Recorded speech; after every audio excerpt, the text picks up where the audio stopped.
அம்மாடி சொல்லுமா. என்ன மாமா புறப்பட்டாச்சா? அது நான் ரெடி ஆயிட்டேன். எங்கம்மா எல்லாரும் ரெடி ஆயிட்டாங்கம்மா. இங்க நம்ம சுருதிக்கு கொஞ்சம் உடம்பு சரியில்லாம போச்சு. அதான் யாரும் அவளை தனியா விட்டுட்டு வர முடியாதுன்னு சொல்லிட்டாங்கம்மா. ஏன் என்னாச்சு மாமா அவளுக்கு?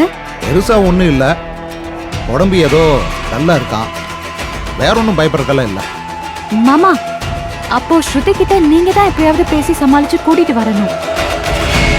எப்படியாவது வர சொல்லுங்க மாமா, எனக்காக நீங்க வர சொல்லுங்க, அவ கண்டிப்பா வருவா. நாங்க வர்றது இப்போ உங்க கையில தான் மாமா இருக்கு. நான் வரணுமா வேண்டாமான்னு நீங்க தான் முடிவு பண்ணணும். ஐயோ என்னம்மா நீ இப்படி சொல்ற? இத பாருமா, நீ இல்லாத வீடு வீடு மாதிரியே இல்லம்மா. அப்போ நீங்க தான் கூட்டிட்டு வர்றதுக்கு என்ன பண்ணணுமோ அதை பண்ணணும் மாமா. சரிம்மா, நான் மறுபடியும் போய் ஏதாவது பேசி பார்க்கறேன்.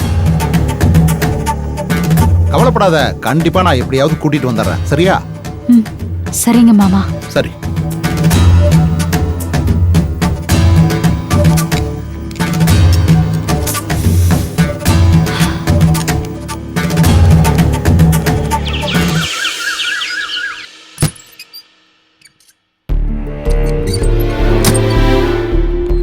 அர்ச்சனா. வரேன் அத்தை.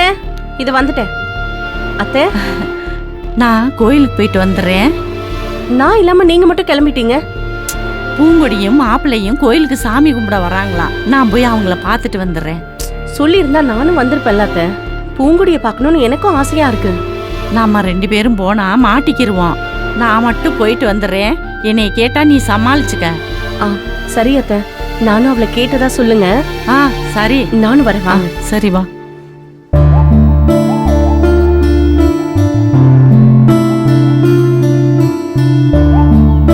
வா சீக்கிரம். அத்தை பார்த்து பத்திரமா போயிட்டு வாங்க.